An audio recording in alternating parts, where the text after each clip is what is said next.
Hi students, good morning to all.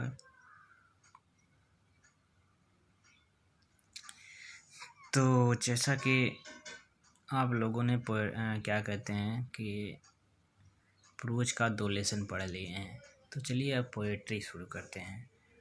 तो poetry में हमारा जो पहला लेसन है वह है द फाउंटेन। फाउंटेन मीन्स होता है फव्वारा। फव्वारा क्या होता है? जो जगह जगह देखते होगे चौराहों पे अक्सर कि जो पानी नीचे से ऊपर फेंकता है, ठीक उसी को फव्वारा कहते हैं। और जो इसके पोएट हैं वह हैं जेम्स रसेल लॉवेल। देखिए, गद्य में जो गद्य में जो लिखते हैं उनको हम क्या कहते हैं? राइटर कहते हैं, अर्थात कि लेखक। और ठीक उसी तरह पोएट्री में हम क्या कहते हैं? पोएट। जो किसी कविता को लिखते हैं या वैसे लिखना नहीं कहते हैं, रचना करना कहते हैं, रचयिता, कंपोजर। ठीक, तो जो कविता लिखते हैं उनको हम क्या कहते हैं? पोएट कहते हैं। तो इसके जो पोएट हैं वह कौन है? James Russell Lowell. ठीक, तो सबसे पहले हम क्या पढ़ते हैं? समरी। समरी मीन्स क्या होता है? सारांश। ठीक, तो इस कविता का सारांश है, देखिए, the fountain looks beautiful both by night and by day. The fountain, fountain means होता है फवारा, लुक्स मतलब दिखाई पड़ता है, ब्यूटीफुल मीन्स सुंदर, बोथ मीन्स दोनों, by night and by day मतलब कि दिन को भी और रात को भी। फवारा जो होता है वह सुंदर दिन को भी दिखाई पड़ता है और रात्रि को भी। In the moonlight, in the moonlight मतलब मूनलाइट मीन्स होता है चंद्रमा की रात, या आप कह सकते हो चांदनी रात। चांदनी रात में the fountain looks whiter than snow, जो फवारा होता है वह बर्फ से भी अधिक सफ़ेद दिखाई पड़ता है। वेन द विंड्स ब्लो, जब हवाएं बहती हैं, वेन द विंड्स ब्लो जब हवाएं बहती हैं, it wave like a flower, यह जो है वेव मीन्स होता है हिलना डुलना, लाइक ए फ्लावर एक फूल के समान या फूल के समान हिलता डुलता है। It does not feel tired, यह थकावट महसूस नहीं करता है, अर्थात यह थकता नहीं है। कौन नहीं थकता? फवारा। बिकॉज क्योंकि it is always in motion, motion में होता है गति। ठीक, क्योंकि यह हमेशा गति में होता है। It keeps throwing it's water upward, it's keep throwing मतलब यह फेंकता रहता है, इट्स वाटर मतलब अपनी पानी, अपवर्ड मतलब ऊपर की तरफ, यह अपनी पानी हमेशा ऊपर की तरफ फेंकता रहता है। The poet wishes to be, the poet wishes the poet wishes to be मतलब कि कवि की इच्छा भी है, कवि की इच्छा भी होने की है। क्या होने की है? फ्रेश ताज़ा, एक्टिव सक्रिय, चेंजफुल परिवर्तनशील, एंड कांस्टेंट, कांस्टेंट तो दृढ़, लाइक द फाउंटेन फव्वारे के समान। कवि की भी इच्छा है कि वह भी फव्वारे की तरह हमेशा ताज़ा रहे, एक्टिव रहे, चेंजफुल रहे, चेंजफुल मीन्स परिवर्तनशील रहे, कांस्टेंट मतलब दृढ़ रहे, अस्थाई रहे, लाइक फाउंटेन फव्वारे के समान। ठीक, तो ये आपका समरी हो गया। चलिए अब देखते हैं सेंट्रल आइडिया। सेंट्रल आइडिया में होता है केंद्रीय भाव। किसी कविता का क्या जो उस पर पूरे कविता में जो भाव होता है उसी को सेंट्रल आइडिया कहा जाता है। आखिर इस कविता में कवि क्या कहना चाहता है, क्या संदेश देना चाहता है, तो उसी को हम केंद्रीय भाव अर्थात कि सेंट्रल आइडिया कहते हैं। तो सेंट्रल आइडिया में देखिए, the fountain is a source of inspiration, the fountain means फवारा, इज ए सोर्स जो कि एक स्रोत है, किसका? इंस्पायरेशन। इंस्पायरेशन में होता है प्रेरणा। क्या होता है? प्रेरणा। ठीक, तो फवारा जो है प्रेरणा का एक स्रोत है। The motion of the fountain influences the poet, the motion of the fountain मतलब कि फव्वारे की गति, इन्फ्लुएंस मतलब प्रभावित करता है, प्रभाव डालता है, द पोएट कवि पर। फव्वारे की जो गति है वह कवि पर कवि को प्रभावित करता है या प्रभाव डालता है। It works continuously and does not get tired, it works यह कार्य करता है। कंटिन्यूसली मीन्स लगातार। And does not get tired, और यह थकता नहीं है। It is always in motion, यह हमेशा गति में होता है।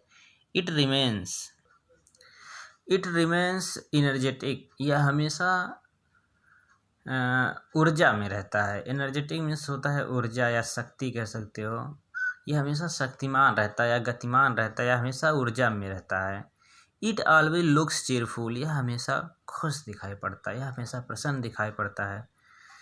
ऑलवेज में हमेशा लुक्स मतलब दिखाई पड़ता, चीयरफुल मीन्स प्रसन्न या खुश। The poet wishes to be active, कवि की इच्छा है टू बी एक्टिव, सक्रिय बनने की, फ्रेश ताज़ा रहने की, चीयरफुल प्रसन्न रहने की, एंड कांस्टेंट और दृढ़ रहने की। लाइक द फाउंटेन, फव्वारे के समान। ठीक, तो इस तरह से हमारा समरी और सेंट्रल आइडिया हो। चलिए तो अब हम लोग पूरे कविता का अध्ययन करते हैं। तो हमारा सबसे पहला स्टैंजा है, into the sunshine full of the light, leaping and flashing from morning till night. कहते हैं into the sunshine, sunshine means होता है सूर्य की रोशनी या सूर्य का प्रकाश कह सकते हो। Full of the light, full means भरा होना, ऑफ द लाइट मतलब कि प्रकाश से। Leaping and flashing, leaping means होता है कूदना, उछलना कूदना, एंड फ्लैशिंग मीन्स चमकना। From morn till night, from morn सुबह से, टिल मीन्स रात तक। ठीक, तो मतलब पहले स्टैंजा का अर्थ है, कवि कहता है फव्वारा सूर्य की रोशनी में जो कि प्रकाश से भरा हुआ है। लीपिंग एंड फ्लैशिंग, वह उछलते हुए चमकते हुए सुबह से लेके रात्रि तक अपना कार्य करता है। ठीक, पहले स्टैंजा में कवि कहता है फव्वारा सूर्य की रोशनी में जो कि प्रकाश से भरा हुआ है, अर्थात कि वह प्रकाश में चमक रहा है, प्रकाश में चमकते हुए और उछलते कूदते हुए सुबह से लेके रात तक अपना कार्य करता है। फिर दूसरा स्टैंजा है, Into the moonlight whiter than snow, waving so flower like when the winds blow।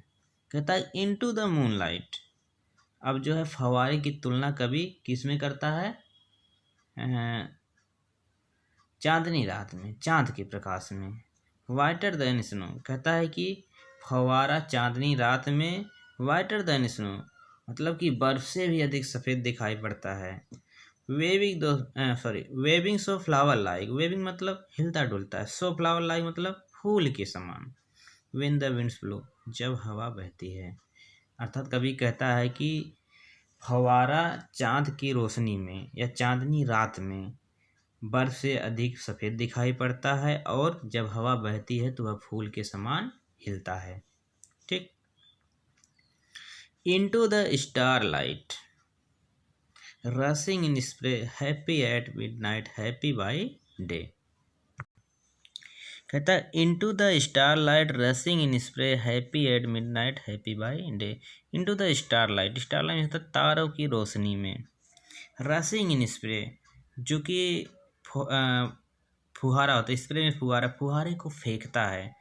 ठीक, मतलब तारों की रोशनी में फुहारे को फेंकता है, बाहर की तरफ फेंकता है।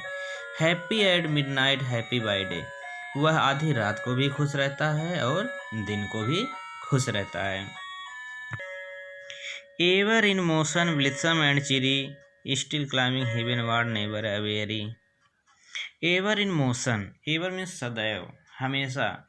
इन मोशन मतलब गति में, मतलब कि फव्वारा सदैव गति में रहता है। ब्लिसम एंड चिरी, दोनों का मतलब होता है खुश होना। ब्लिसम मीन्स खुश होना, चिरी मीन्स वह हमेशा गतिशील रहता है और खुश रहता है। Still climbing heavenward never aweary, still climb, still means होता है फिर भी, क्लाइंबिंग हेवनवार्ड ऊपर की तरफ, हेवनवार्ड मतलब होता है, हेवन मीन्स होता है स्वर्ग, वार्ड में की तरफ, मतलब कि वह हमेशा ऊपर की तरफ चढ़ता रहता है। नेवर एवेरी, और कभी थकता नहीं है।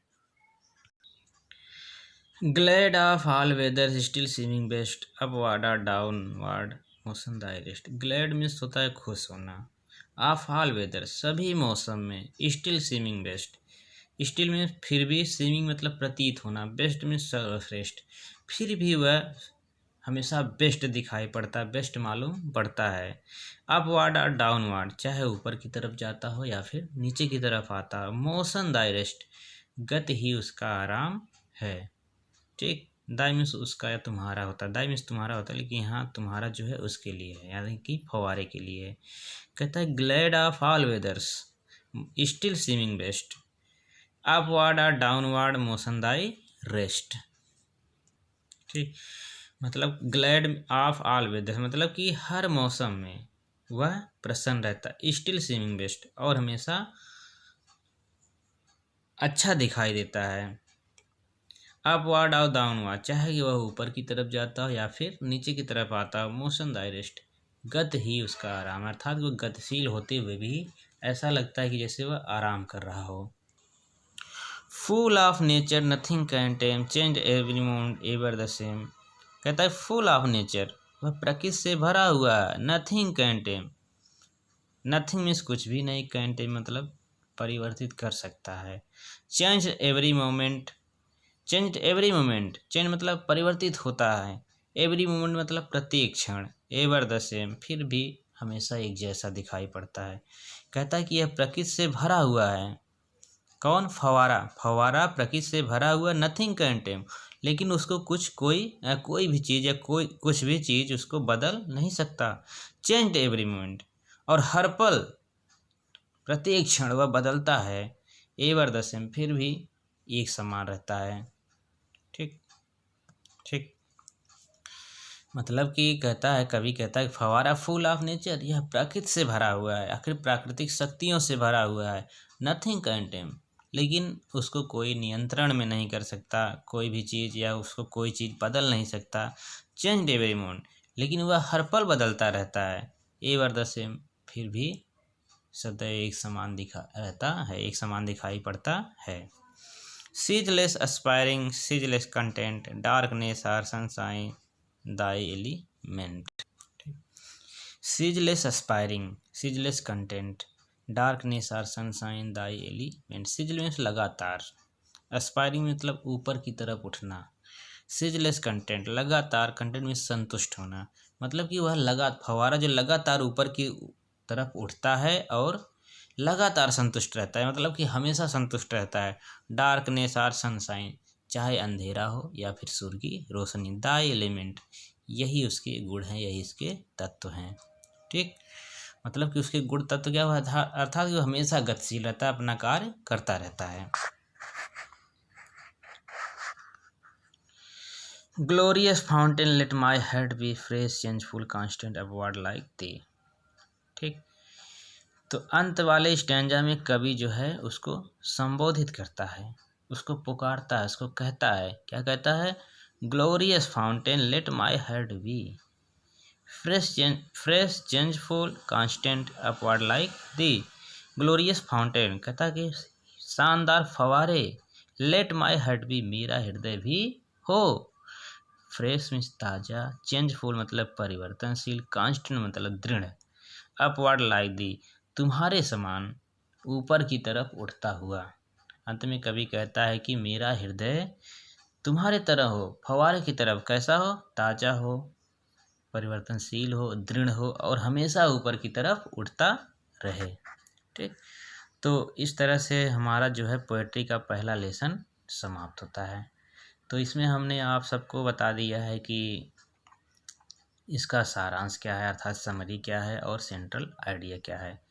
तो इसमें हमें हमेशा जो है यही शिक्षा मिलती है कि हमें लगातार अपने कार्य को करते रहना है, हमें अपने कार्य में कोई परिवर्तन नहीं करना है, हमेशा ताज़ा रहना है, परिवर्तनशील रहना है, अपने दृढ़ रहना है। दृढ़ मतलब कि हमें ये करना है तो करना है, जैसे कि हमें अगर हमारा लक्ष्य हो कि हमको 80% 90% लाना है तो हम उस पर दृढ़ रहे और हमेशा पॉजिटिव रहें। ठीक, तो चलिए हमारा जो है पहला लेसन क्लोज, अर्थात कि पहला लेसन समाप्त यहीं पे।